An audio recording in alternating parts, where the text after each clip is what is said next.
शुभ दुपार सगळ्यांना। तर चला आता दुपारपासून व्लॉगला सुरुवात करते।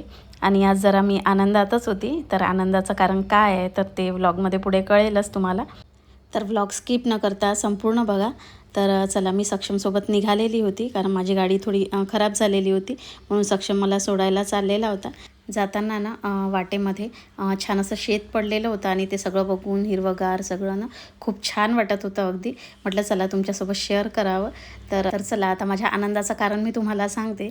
तर आज आम्ही सगळ्या मैत्रिणींनी भेटायचं ठरवलेलं होतं।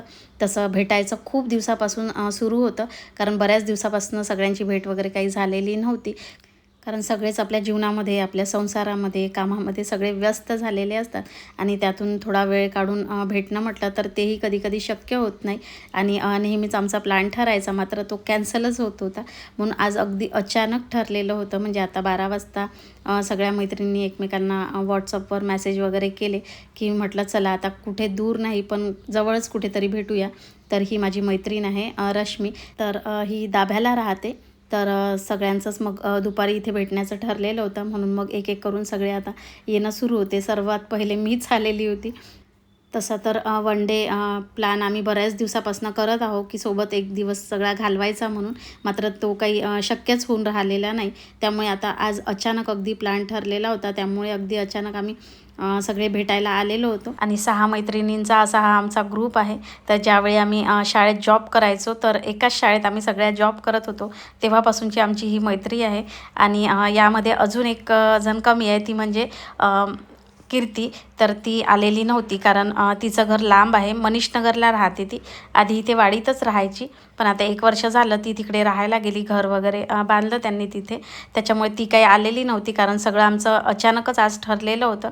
जसं आधीपासून काही ठरवून ठेवलेलं असतं तर तिलाही यायला मिळालं असतं, मात्र अचानक ठरल्यामुळे तिला काही येणं शक्य झालं नाही। त्यामुळे तिला आम्ही भरपूर मिस केलेलं होतं।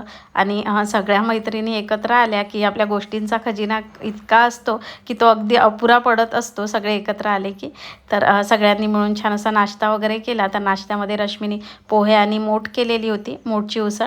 तर नाश्ता चहा वगैरे घेतल्या, भरपूर असं एन्जॉय केलं, भरपूर गोष्टी केल्या। आणि त्यानंतर मग आता आम्ही सगळे निघालेलो होतो। तर रोजच्या जबाबदारीच्या जीवनातून कधीतरी काही क्षण आपण असे मैत्रिणींसोबत वगैरे घालवले तर अगदी ते अविस्मरणीय असे क्षण असतात। आणि मैत्री हे असं नातं आहे की जिथे आपल्याला कुठल्याच गोष्टीचं बंधन नसतं, अगदी हक्काचं असं हे नातं असतं। आणि सगळे एकत्र घालवलेले हे क्षण अगदी डोळ्यात मनात सगळे साठवून घरी परतीच्या वाटेवर आम्ही निघालेलो होतो। तर या बाबतीत तुमचं काय मत आहे किंवा तुमचे काही अनुभव असल्यास नक्कीच शेअर करा। तर चला इथेच आता व्लॉगचा एंड करते। तर आजचा व्लॉग आवडला असल्यास जरूर लाईक करा, त्याचबरोबर कमेंट करायलाही विसरू नका। आणि अजून चॅनलला सबस्क्राईब केलं नसेल तर पटकन सबस्क्राईब करून घ्या। तर भेटूया अशाच एका छानशा व्लॉगमध्ये, तोपर्यंत बाय बाय।